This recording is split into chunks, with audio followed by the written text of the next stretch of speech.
Hey Rebels, my name is Matthew Barton. Welcome to the Rebellion Brewing Podcast. Have you ever tried a vegan donut? I have, and I'll admit I was deeply skeptical it could taste as good as a regular donut. And that's not to say I'm a donut snob, but Regina has folks like Hobo Donuts, Cookie Lady, and Everyday Kitchen putting out some really interesting artisanal stuff.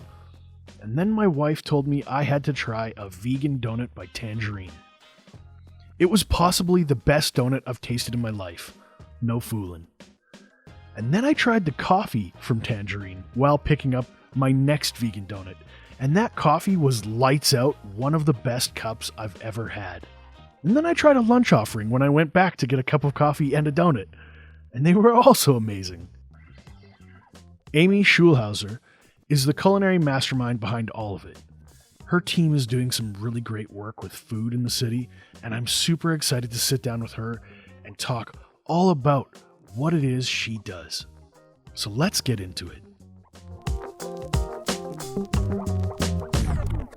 Aimee, welcome to the show. Thank you so much for having me. How's it going? It's good. It is good. Well, as good as can be expected during COVID, but good. When I want to try and explain Tangerine and Slice, I have a hard time. What is it in a nutshell that you're doing? You know, other people have tried to put labels on us too. Are you a restaurant? Are you a coffee shop? Are you a cafe? I intentionally called Tangerine a food bar so that we wouldn't have any of those restrictions around it. If it's food, we can serve it. There are limitations, like there aren't any. And so what I really like to tell people is it is a community, a place where people feel at home or a second home. And if we happen to serve food and drinks, awesome. I just want them to feel like they belong there. Is it kind of like a community gathering, love of food kind of vibe? Yeah, I think so. And I think the people that appreciate what we do will always come for us and support us. So some have called it a culinary playground where we cook. And if you happen to buy it, awesome. We like that a lot. We don't stick to, we change our menu once a week. Every Monday there's a brand new menu, but up until COVID, we changed our menu every single day. And someone said, okay, well, that's not sustainable. You're never going to keep that up. Well, we did for 9.5 years. So it did prove to be a good strategy. Things changed, of course, with just like everything. And now our weekly menu, it has its benefits as well. So I think people appreciate the variety for sure. And then the fact that they know it's going to be fresh, super fresh, and what's in season. One of the things I think about is trying to explain to people what to expect when they walk into Tangerine or Slice. What is the way you want them to perceive it when they walk in? I hear a lot of time people say, oh, it's so cute in here. Now, I personally don't care for that word, but I like the sentiment behind it, and that they feel like warm and welcomed, and there's good energy there. And I'm a big fan of energy, so either it brings you up or it levels you out or whatever. I hope that comes across. So that would be my Tangerine kid. I call them my kids. And then the latest one, Slice, is a reflection of the park that it's in and the vibrancy. We wanted the food to be vibrant and fresh and just really a continuation of what you see through the windows when you look out at the park. And I'm hoping that comes through. It's very lively and energetic, and the people that work there are also lively and energetic. I really enjoy that part of my job in creating those kinds of spaces. Full disclosure, my wife works at Connexus, and one of her roles was helping people get used to the new building and get used to the idea of there's this space called Slice within the Connexus building that the public can go to. It's not just for the employees that work there, and they can get a really nice meal, a cup of coffee, and sit in this wide open room that's full of glass and really bright and look out onto the park. Mm-hmm. And I walked in there with her. I sat down. We had the coffee. We had lunch. And it was wonderful. Like, just bright and uplifting, Good. not scary kind of hipster space. You don't need a special handshake or password to go in there. Well, I'm glad that came across. Good, because I'm not good at handshakes. So, um, yeah, I think that that was part of the strategy, I guess, of the building itself. And then when we were chosen as the provider of that cafe, I really appreciated that they had that we had done our jobs well enough that they recognized that with our previous spaces. So it was quite humbling and very quite an honor to be chosen. And I wanted to really make sure that we didn't let them down in that regard, and that we could continue their vision through what we do as well. How much input did you get into building out that space or filling up that space? We got, they did the planning. We got some input in, does this work for you? And ultimately, they were the ones who gave the okay to the contractors. But as for that, after like the branding, the colors in there, we did have to get permission on all of that. But the colors we chose, one is called verdant green, so it's like the hills. That's the green color, and then a coral, which is our kind of our tangerine flavor that comes through. And then we use raw wood, and I love that part about it too. So they loved the concept, and then we were able to install our own like imprint on it. And oh my gosh, I just whenever I walk by outside, I want to take a picture. I just think it's so cool. It is a gorgeous space. Selfishly, I wanted to bug you about the vegan donuts. Yes. How did that come to be? Because that's a lifesaver for me. I can't have lactose. It's really hard to find a donut that I can even eat without getting a tummy ache. You know, I kind of just ready myself. I'm going to have a problem later. And then I come in and I eat yours and I'm like, I don't feel like I compromised. I don't feel like this was an afterthought. It was like, well, I guess we'll just throw it in there for the weirdos. Yeah, well, maybe a few years ago that would have been the case, throw it in there, just be like this kind of niche market. But the plant-based scene here is really exploding. And even if you do eat meat or any of the other stuff, you can't tell. It's not like years ago when you say you're a vegetarian, someone would say to you, oh, I don't like tofu. That was the immediate response to that. And now it's not even part of the conversation. So veganism is just, it happens to be what it is. And they're so good that you just don't even realize that it doesn't have dairy, it doesn't have eggs. It's they're cooked in canola oil. And we use flax for the eggs. So really, I think you're getting some health benefits on that one, Matthew. So, eat away. But they started when we wanted to have a bit of an something different from the other offerings, and keep them simple and have it so that they're inclusive for everyone. And really, it just took off. Like we used to do a few, and then it became a few more, and then people are reserving them now. So, and we were taking some over to Slice, so you have options that way, and it became its own thing. And now we get emails, what are your flavors tomorrow? Or can I reserve 6? I don't care what they are, or things like that. And that's really impressive. I love that about our city and what we do and to contribute to it. I guess we haven't been smart enough to call ahead and reserve. We've showed up a few times and they've been sold out for the day. We're like, okay, I guess I'll just get the coffee. I'll come back next time for the donuts. Some people come right when we open, so there's an option too. They line up at the door, maybe? Not quite, but we do get quite a few right at 7:00. We have to have the boxes ready to go. When I think back to what you were saying about how veganism is no longer just this niche thing, nobody questions tofu anymore. It's just kind of par for the course. Then my next question is kind of, what foodie trend or ingredient are you thinking about now? What has you excited about working with food? I've seen a lot of articles that talk about trends, and we don't go by trends necessarily. We go with what is interesting to us now and what we can, what we've never explored. So by that, we look at it and then we go, oh, okay, that's cool. And then we don't do much with it. But last year, 2020 was supposed to be the triumphant return of bread and carbs and pasta and kind of an anti-gluten-free movement sort of thing. And if it did just that, but mostly because people were making their own sourdough and banana bread and all sorts of stuff like that.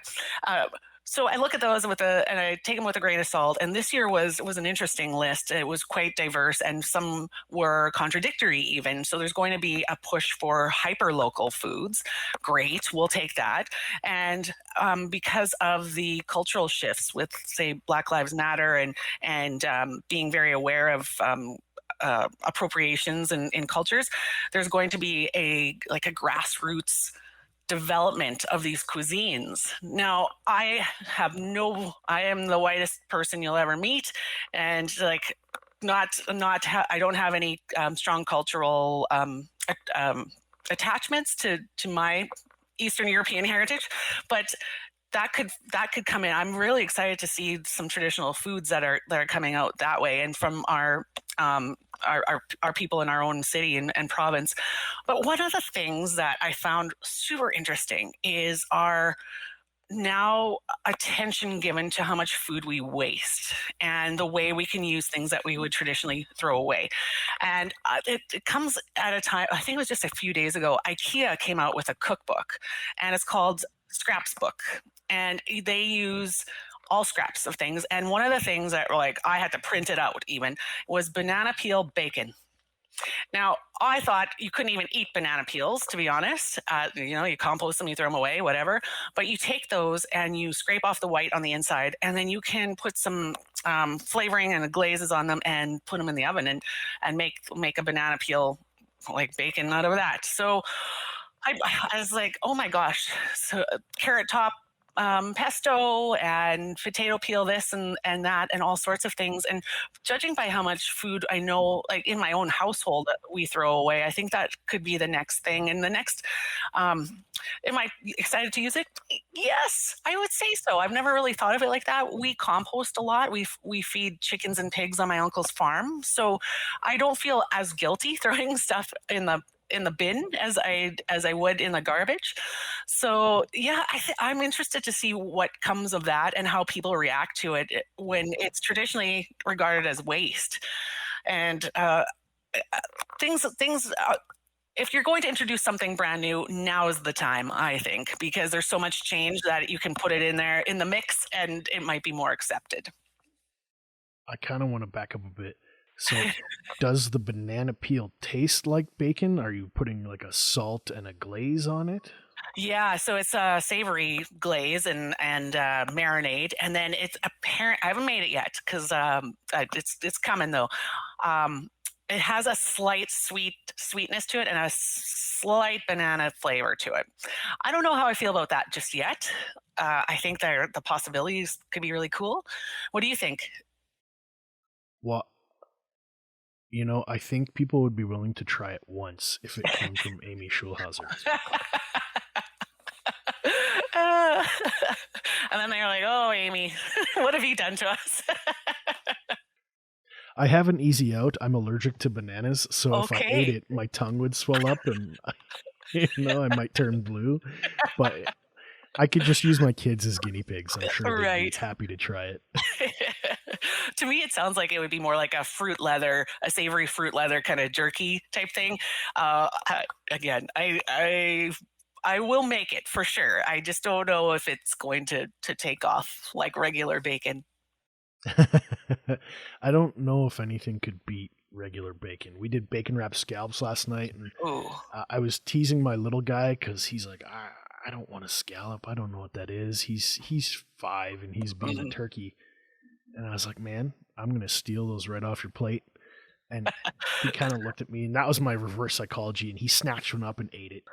And he decided he liked it. And I pretended I was disappointed I couldn't steal all his bacon wrapped scallops. It's all a mental game with kids, though, isn't it? Try to fake him out. Yeah. But I was a little bit sad I didn't get the extra piece of scallop and bacon. Yeah, I would be too. I know my wife has done your cooking classes, and you've been doing them remotely through COVID. Has it been a success or kind of banging your head on the wall? How are those remote cooking classes going? They're going really well. We did our first one on April 30th of last year. After we had like a holy moly, we have zero sales. We have zero sales in an entire month, and that's I'm sure a lot of people had that yucky feeling in their stomach, and so got kind of got our wits about us, and then said, I wonder if this could work. I mean, people take like somewhat of a class, I guess, on YouTube. So why not us? And can we charge for it? And we lowered the price, of course, and we tried one. You send out the shopping list and the recipes and anything and kinds of equipment you might need. People get that stuff on their own, and they log into Zoom, and it's about an hour to an hour and a half, and we basically cook supper together. And the response has been insane. Like this past week alone, I did 7 of them.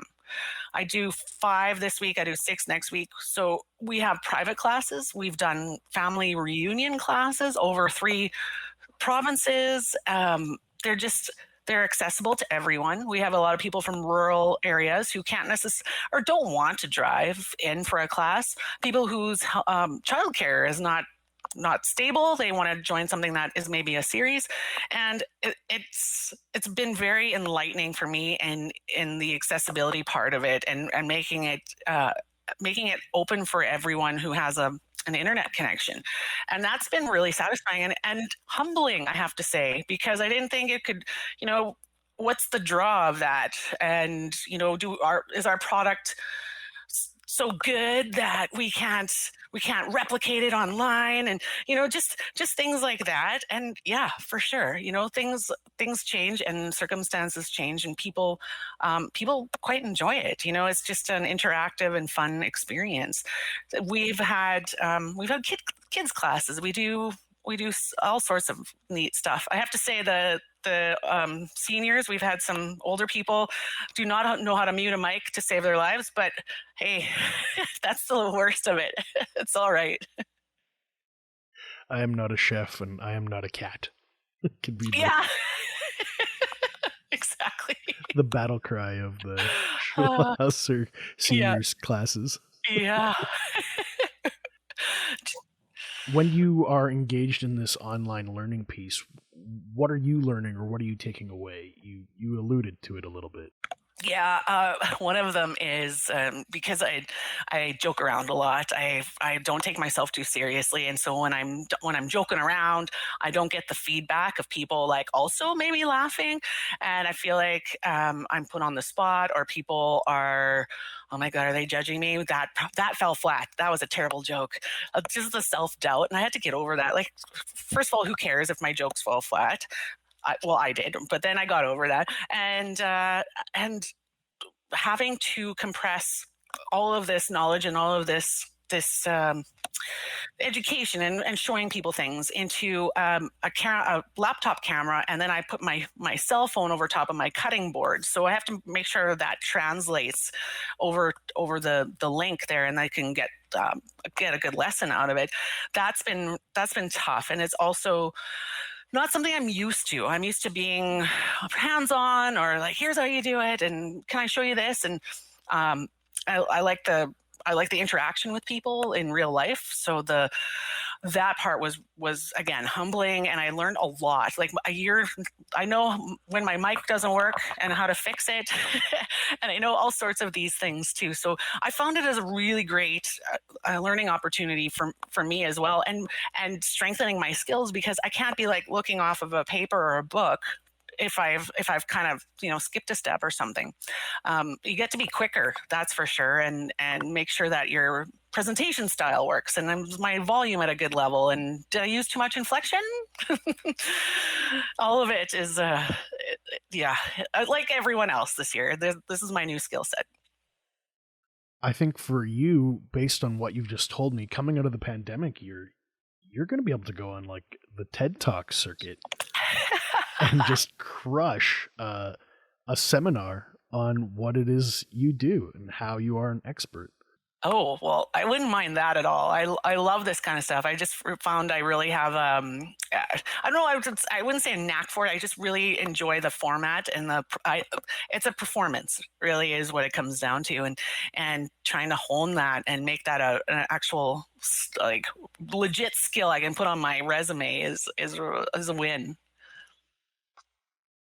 The fact that you tell me you've been doing 5 to 7 live classes a week, we've been doing live broadcasts for beer tastings where you can just tune in, pick up the beer from the tap room or your closest retailer, and we kind of do this producer performer collab where Mark will be speaking to the audience and I'll kind of be on my own laptop watching the questions come through and feeding him that information while he's working the crowd, basically. Yeah.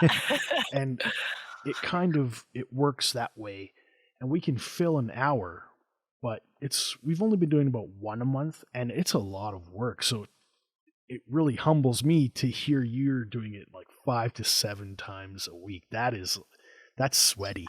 Yeah, it was. I had two on Saturday alone, one in the afternoon, one in the evening, and I had to shower after. Like that was intense, and I'm just standing in one spot. But it's expressions, and the one class wanted to party more. There was a private class, and the other one was more of a team building for a company. And so you have to adjust the levels of your enthusiasm and your joke levels. And can I say a swear word here and there? You have to know your crowd through a screen. So it's yeah, I sweaty. That's the word. On the Rebellion podcast, you can absolutely fucking swear. Oh, fuck yes. My husband's just walked up when I said that. He's like, what is going on? Welcome to the Rebellion. Mm-hmm. Glad to be here. I know when we're talking about food and we're meal planning at home, it feels like home cooking as a skill has become really huge, especially during the pandemic. We can't treat ourselves as often as we might want to with a restaurant.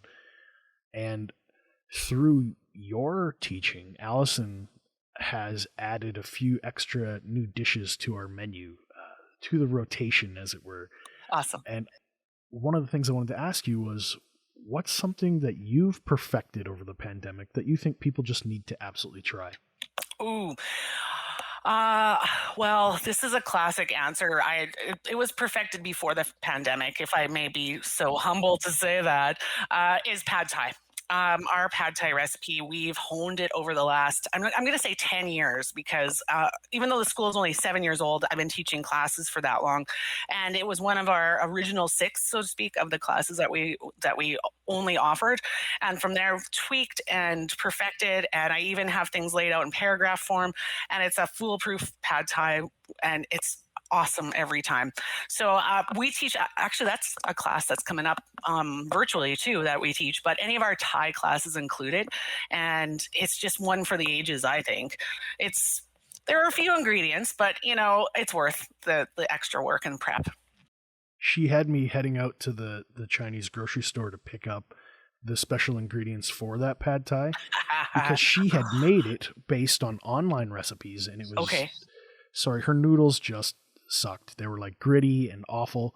And then she did your class and she's like, that's where I went wrong with the noodles. And that's where I went wrong with the onions and the spices. There was a lot of presumed knowledge within the original online recipes that just didn't translate. And as soon as you kind of just spelled it out, she was like, oh, well, obviously that makes sense now. And it tastes great and it's delicious. Awesome. I'm so glad to hear that. And I did not know that would be, I forgot which class she took or classes she took. So that actually works out. You tasted it too.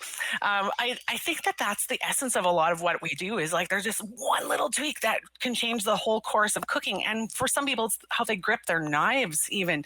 And I know you show that in the in-person ones, but, every now and then I'll talk about it in my online ones. We have to move at a fairly quick pace though, so I don't get too into it. And really that's that's most people know how to cook inherently. I think it's kind of built in somewhat, and they just need permission, so to speak. And these little changes to small things, and they're often on their way. One of the things I've noticed is it feels like people a few years younger than me, and I don't know if it's generational, but they're scared to touch raw meat. Yeah, you noticed that too, did ya? Yeah, it's very, very irrationally afraid of handling raw meat. I know. I'm not sure where that came from. When I saw I don't know if it's still around, but there used to be chicken that was individually wrapped, so you didn't have to touch it at all. Do you remember that in the grocery stores? And I thought, who is that afraid of touching chicken? Like, come on, just wash your hands. But I see it a lot, and I see people afraid of the knives, and I see them, overcooking something because of some.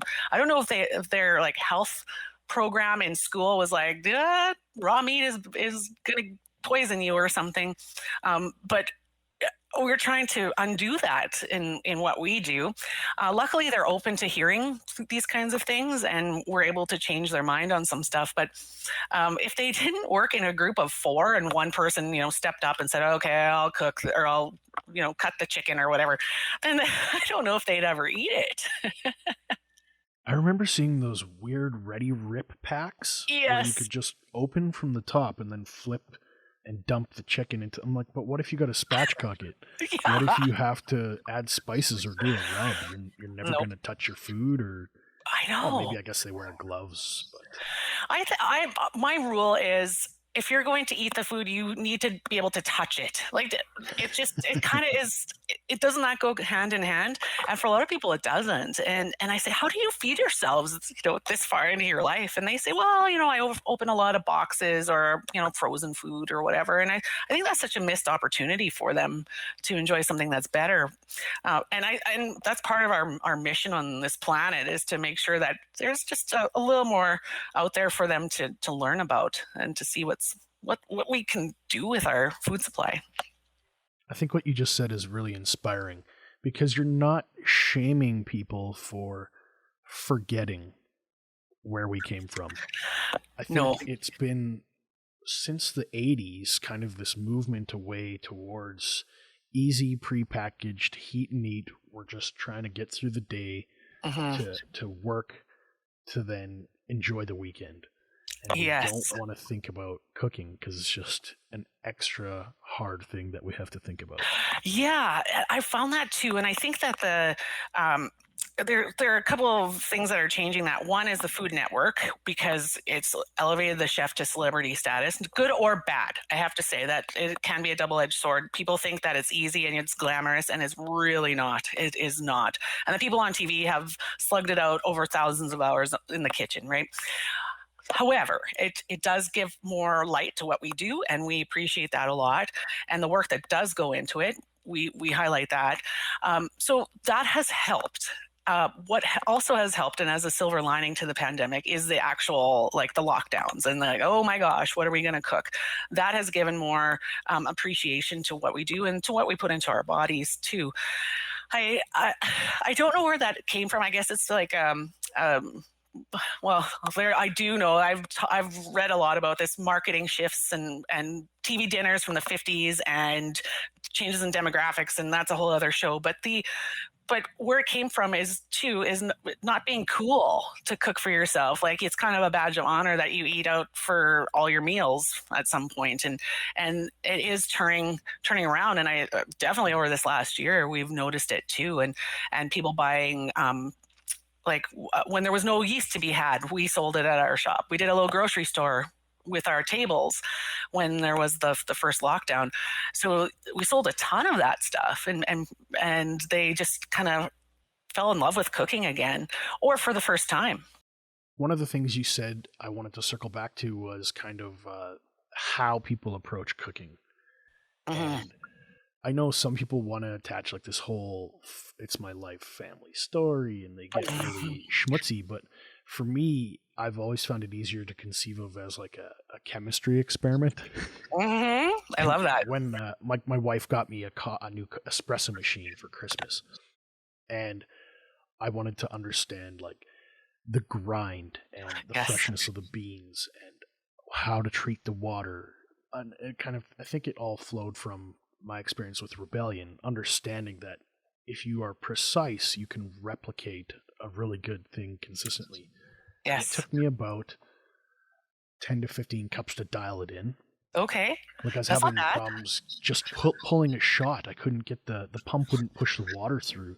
And I was like, okay, I'll coarsen my grind a bit. And then how to have the bed of the coffee beans for the grind be just perfect to get the oils to taste correct, because it was tasting sour. And then I had temperature control issues. So I'm like, how do I mitigate the temperature control so I don't get a sour consistency from the temperature being improper? And then I tasted your guys' coffee, and I'm like, okay, when I get the chance, I'm going to walk in there. I'm going to be like, okay, show me how. Like, teach me your way, because I want to do it exactly your way. Well, our machine is $20,000, so there might be a little bit of a difference there. That takes away some of the artisanship out of that. So I think you have achieved master level on espresso from the sounds of it.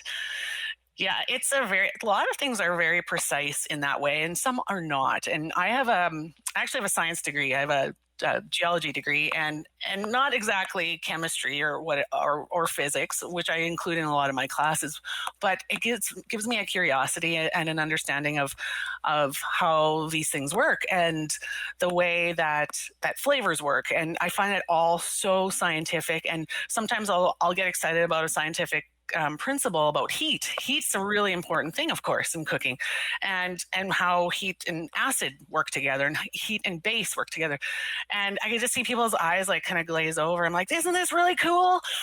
They don't agree a lot of the time, but it does come down to precision and to principles that we might know, but not actually be able to spell out. So I really appreciate you taking the time to learn that, because sometimes most people just wing it and hope it works. My wife, she's looking at me. She's watching me watch YouTube videos, and she's like, "What are you doing?" And I'm like, "Well, if I angle the mug at this angle, then it will create a chirping sound. And if the chirping sound is occurring, that means the milk is frothing properly and circulating to then create this chain of heat for the sugars to create this nice froth, and then it adds to the texture." And she's just like, "You've taken this too far. You're insane. You're obsessed." I'm like, "But it's really good." And we're trapped in our house in a quarantine with 2 children. And if I don't get a really nice cup of coffee, I might have a double homicide. Yeah, no kidding. No kidding. Well, from the sounds of it, we need to be friends, because I really appreciate that whole process, and getting something right, especially for this time, when we have a lot of time to obsess over things. Might as well put it for good instead of evil. I have friends who've promised, they're like, as soon as I get my shot, my vaccine, they're like, I'm going to come over and we're going to have coffee. Because they've seen my pictures and my posts and my obsessing over the freshness of the beans. Like, yes. I've got a pot that you can push the air out of, and I store it in the fridge for prolonged freshness of these beans. Ooh, okay, that's next level. But it tastes so good. Yeah, it's worth it, I think. Yes. That's kind of one of my fave pandemic food stories. But I'm sure you've got to have a few in your back pocket. What is your favorite pandemic food story so far? Oh, pandemic food story. Oh my gosh. Well, what I've noticed, I don't have any, like, I'm all about data myself, and this is just anecdotal, but I noticed that when we were open for takeout, and no one put cream or sugar in their coffee. It was all black coffee we sold. It was crazy. We kept the cream in the fridge even. We didn't even have it in the little jugs, because that's how infrequently people would put cream or milk in their coffee. And they just wanted bare bones. The level of gluten-free requests we had just went to 0. No one was eating gluten-free. Now that could be, I'm not sure. I think those who are celiac will always, of course, be gluten-free, and those who are doing it as maybe a dietary or like a I don't know, following a say keto or something. They're like, you know what? Now is not the time for that kind of discipline. I need something that makes me feel good. And feel good they did, because we made so much mac and cheese, so much meatloaf, so much like things with sauce. People love that. It just made them feel good. And we were taking whatever we could to have that feel good part, because there was so much that we got taken away from us. And comfort food was the rage. And I think that will continue for a little bit until we realize that none of our clothes fit, which is like, hello, that's me. But it's the we're humans. We need our fixes. We need our psychological and like this. It feels safe, I think, and normal to have these kinds of foods. And that's, I don't know if that's it's not the most exciting story, but it is definitely something I noticed. And then as the restrictions lifted, we put cream in coffee. Oh yeah, can I get cream? Can I get sugar? Can I get 2 sugar? Can I get honey in my coffee? And it's almost like they let themselves have those teeny little luxuries again. Interesting. Yeah, we're humans are strange and interesting and cool and all of the things. One of the reasons I like to speculate with chefs about food and flavor trends is because as a brewery, we're trying to move where the puck will be and where consumers are moving. And that's part of the reason I dropped off some of the Majestic Milkshake IPA to you. Yes. Because we think this is where the puck will be going. Okay. There's not a lot of milkshake IPAs available in the Saskatchewan market at the moment. Right. But to have this passion fruit beer is a little bit different, something new, yes. Not completely foreign, and we're trying to do something that's accessible. So I wanted to get your thoughts. Have you tasted it yet? Yes, I've had 3 out of the 4 of them. 3 out of the 4? Yeah. No judgment. Just purely for research and development, you have to know, right? Yeah. First of all, for sure. Passion fruit is one of my favorite flavors of all time. I love that. So it was a good fit for me, and I love IPA. So I don't know if you knew that before, but I was like, oh my gosh, this works for me. What I got immediately was the fruit. It was very fruity and very lovely. I got some apricot out of there. I got some pear. Just right off the bat, and I thought immediately of pork, because it would the fruit and the pork goes together so well. And back in the day when I did my internship and for cooking in Calgary, we did this little pork medallion. So you cook the pork tenderloin with some coarsely crushed peppercorns on the outside, and you have so it's about medium, and you cut it into slices after it's cooked. And then we made this, we called it jeweled fruit chutney, and it was big chunks of apricots and cherries and all of the dried fruits we cut up, and we made this chutney with a lot of good acidity to it. And then we put a dollop of that on each one, and that was the appetizer. We sold hundreds of those, and as the new kid in the kitchen, I made a lot of that, and it just reminded me of that first bite when you get the fruit first on this bite, and then it finishes with the pork and the meatiness. All of that together, I think, would just be like a super good pairing, and just sit down and eat a plate of those. I like that you connected those two pieces, because we've been saying for years that IPAs and South Asian food go hand in hand. You want that big, bold, flavorful food to pair with really big, bold IPAs. And that you connected the fruit piece to it. I'm just like, yeah, we're right on the same page. Like I said, we have to hang out now. Absolutely. I love the IPAs that are that will bite you, like the hops. I love the super hoppy ones, and this one, I didn't find it bit me. I love the fruit on this one, and I'm not saying that that's a con on this whatsoever. I just love the smoothness of it, and I think the fruit it's so fruit forward that it needs fruit to be eaten with it. The goal for that one is to balance it out. We've been working to try to explain to people that IPA as a category is a huge umbrella term. And there are many different ways to have an IPA. There's your classic West Coast, piney, bracing, bitter, aggressive, maybe face melting. But then you've got your really soft, pillowy, juicy, fruity, Yes. hazy. And when we use whole leaf hops, we're not just using the hamster pellet hops that have been compressed. We're using the whole leaf, which we argue gives you a fuller, more balanced flavor, more aroma, and a bigger, complex expression of what's going on in the hop rather than just that one note punch. I like that term, complex expression. That is exactly it. Yes, there's a lot going on. And when I did my internship, I asked about their food philosophies, the chefs there, and they said the food should have a beginning, a middle, and an end. And I think that beer also has a beginning, a middle, and an end, and or a finish, I guess.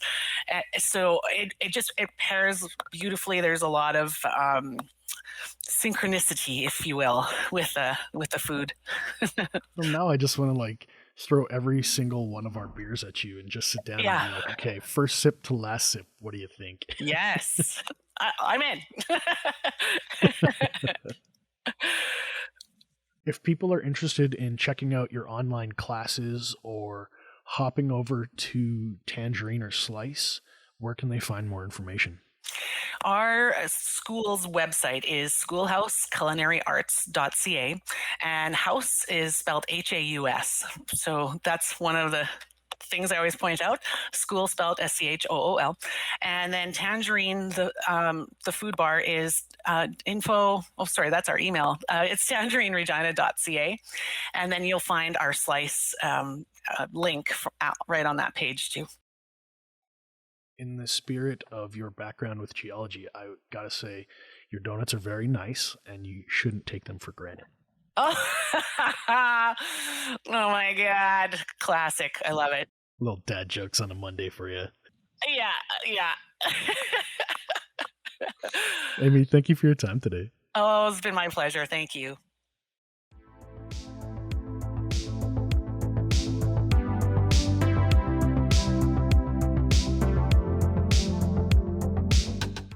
Rebels, thanks for listening today. If you have any questions or comments about this episode, be sure to join us on our brand new Facebook group page, The Rebellion Brewing Podcast. I'm going to include links in the show notes so you can find all about Schoolhaus online. I'm also proud to let you know that we're members of the Saskatchewan Podcast Network. It's a one-stop shop for tons of locally produced shows from across our province. You can find them at saspodcastnetwork.com. Be sure to follow us on Facebook, Instagram, and Untapped so you don't miss out on the latest in Sask craft beer news. Thank you for joining the Rebellion.